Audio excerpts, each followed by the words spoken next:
There are pockets of the commodities market that have had a pretty strong run so far this year, thinking about metals and gold. So what's in store as we head into the fall? Joining us now to discuss is Hamza Hussein, VP and Director for Commodities at TD Asset Management. Great to have you back in the studio. Happy to be here. All right, so let's talk about the year that we've had so far generally in commodities. How has the sector been performing? So I think it's been a story of two halves, tale of two halves.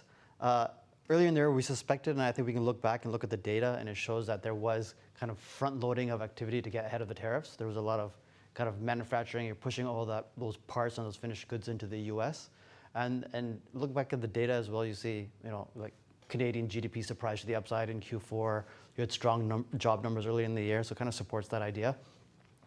And the price action in commodities also supports that idea. With higher economic activity, you have higher demand for energy and materials. And pre-Liberation Day, commodities were up at one point 10%. So that supports that idea. So post-Liberation Day, kind of the second half, it's a different story. Commodities have faced a few more headwinds. The first is that because you front-loaded that economic activity, now you have an economic overhang of reduced activity, and we're seeing that in the data as well, right? We've gone through a stretch of weaker jobs data, weaker GDP, lower PMIs. So that's the first kind of headwind. The second one is China is embarking on this anti-involution campaign, and effectively, and what they're trying to do is that the big issue in China is that we all know that they have way too much capacity, way too much production capability, and you have these companies that are competing with each other, driving prices lower, which is exacerbating the deflation problem. And what China's trying to do is they're trying to stoke domestic consumption. And it's difficult to do that when prices are dropping and you're encouraged not to consume, right? You just wait a month, wait a year, and everything will be cheaper. And so they're trying to break that deflationary cycle. And what they're doing is they're kind of reaching out to industries and encouraging them to rationalize, to consolidate, to reduce their production. So again, over the next few months, that's probably also not good for demand in terms of material and energy. So that's another headwind. And the last headwind I would say would be OPEC's activity. So they're bringing barrels back, pressuring prices, which is driving the whole energy complex lower, and that's a drag on commodities as well. That being said, despite us being in an environment where kind of demand for energy and commodities generally is subdued, commodities are still up 6.5% on the year. And I think tells you that we're kind of in a different environment than where we have been in decade past, where despite the environment we're in, the ability to be up 6.5% tells you that inventories are low across the complex, and that floor in commodity prices is higher today than it probably has been in the past. When you think about the commodity space, obviously when you start to dig into it, we talk about the things that countries like China and other countries consume, Yep. and then there is gold, sort of Yep. in its own little place, obviously hitting a new all-time highs this Yep. year. What is playing out in that space? So I think we're familiar with the story over the last few years that it has very much been driven by central bank buying, and especially emerging market central bank buying. So I think they've been smart, they've been prudent, they've looked at the world and they said, hey, we need to diversify. We need to diversify away from dollar, we need to diversify away from treasuries, and we need to diversify away from fiat currencies in general, because we seem to be in an environment of debasement generally. And so they've really upped their buying over the last few years. They've doubled their rate of buying over the previous decade. So they're buying roughly 1,000 tons a year, and in the decade prior to COVID, they were buying 500 tons a year. But what's interesting is this last kind of move higher in gold. Over the last 2 months, we've gone from essentially 3,300 to 3,600, hitting new highs.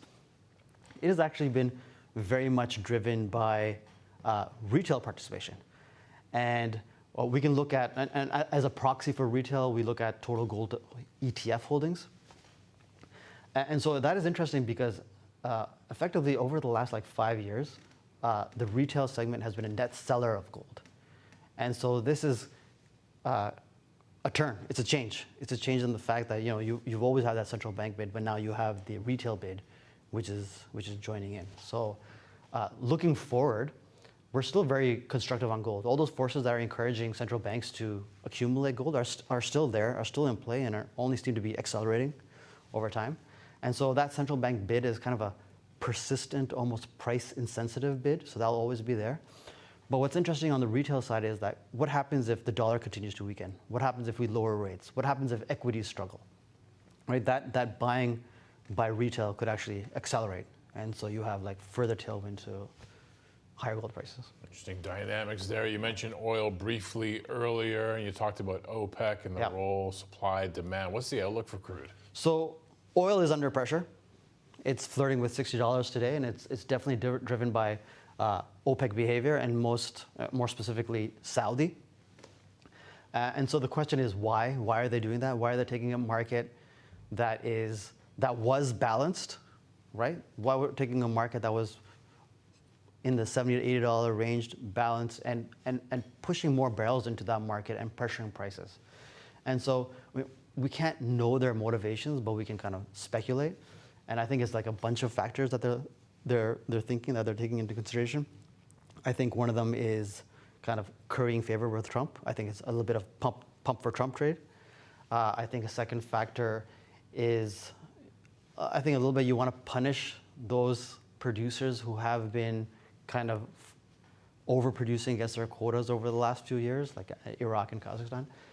And I think personally that the biggest driver of this behavior right now is I think they're thinking that this is the time to take that short-term pain for that long-term gain. Like this is the time. Get that market share back? Yeah, exactly. So this is the time. Let's pressure prices right now to really discourage global capex in this space, and so that sure, prices might be lower this year, next year, but hopefully they'll be much higher in the 5 to 10 year segment. And so again, looking forward, we are well supplied for 2025. We're well supplied for 2026, and so over the next year and a half, 2 years, we're probably going to stay around this $50 to $60 level for crude. But into 2027 is when it becomes interesting. The pipeline of projects really starts to shrink. And so that's when you look at the energy market and you say, that might be a time where that kind of crude super cycle begins. So given all of that, we think about the role that commodities can play in a portfolio. What do you need to keep in mind?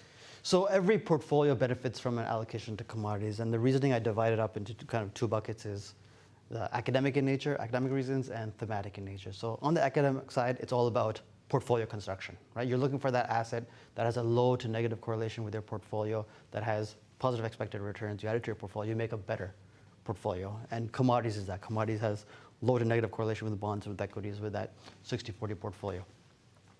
The other benefit of adding commodities is inflation protection. So commodities have a very high beta or very high sensitivity to inflation. So it doesn't take much to immunize your portfolio against inflation. That 5 to 10% allocation is all you need, and your beta to inflation, your sensitivity to inflation goes to zero. And what's interesting is that a lot of people think that by adding commodities to your portfolio, you need to be taking a view on inflation. That you think inflation is going higher, that's why I want to have commodities. I would argue that it's very hard to make a call on inflation or what inflation is going to do over the next few years. So instead of trying to make a call, by adding commodities to your portfolio, you immunize yourself from inflation, and so you don't need to make a call, right? The other benefit of doing it today is that this kind of, if you think about it as inflation insurance, you're not sacrificing anything, right? Because of where we are in the cycle today, you're actually going to get paid to have a better portfolio. You're going to get paid to have that insurance. On the thematic reasons, I think there's a lot of tailwinds for commodities right now, just in terms of the big themes that are kind of driving headlines or driving the world right now. So if you think about kind of friendshoring, nearshoring, reshoring, what effectively you're doing is you're parallelizing supply chains, right? And so the building of those supply chains will be kind of material and energy intensive. And the fact that you have two parallel supply chains is also less efficient, right? Just by nature. So it's kind of potentially inflationary in nature as well. The other big themes are decarbonization, electrification. These are also effectively big infrastructure projects, right? And big projects like this are also going to be increase the demand for energy and materials. And I have to say it, AI. Like, AI is also going to be commodity intensive, because if you look at U.S. power demand has effectively been flat from 2005 till today. And with these AI data center build out, there's a lot of forecasts that in terms of like the power usage or power demand just in the US, it's going to rise potentially 30% in the next 5 years, just from all that data center usage. And so again, that's also a huge infrastructure project. You have to like renew the grid, build new power generation, again, material and energy intensive. The other, I think, really big theme that we're kind of moving into over the next decade is, I think we're on the precipice of the largest kind of global fiscal expansion since World War II. Right? If you look across the planet, you look at US, you're running 6 to 7% deficits into the foreseeable future. You look at Europe, they just announced a 500 billion reindustrializing, rearming program. Germany changed their laws to allow them to take bigger deficits. And China is on track to have the biggest deficit over the last 10 years. And these policies are not monetary policies, right? These are industrial-driven policies, and that's supportive of commodities in two ways. In the first way, because it is industrial policy, it is increasing demand for materials and energy. But at the at the other end, like how are you funding this, right? You're effectively printing money. You're effectively debasing currency. So you need commodities to feed into the growth, and at the same time, you might want to hedge against the inflation of the debasement of a currency. Exactly. And so it helps commodities in two ways. And then the last point I would make is that we seem to be moving in a world that's becoming increasingly disorderly, chaotic, more volatile. And so you've seen increased volatility of geopolitics, increased volatility of policy, increased volatility of markets themselves. And in this kind of environment, commodities really thrive. Like commodities are a way to essentially go long chaos in a way. And so that's another reason to go long commodities right now.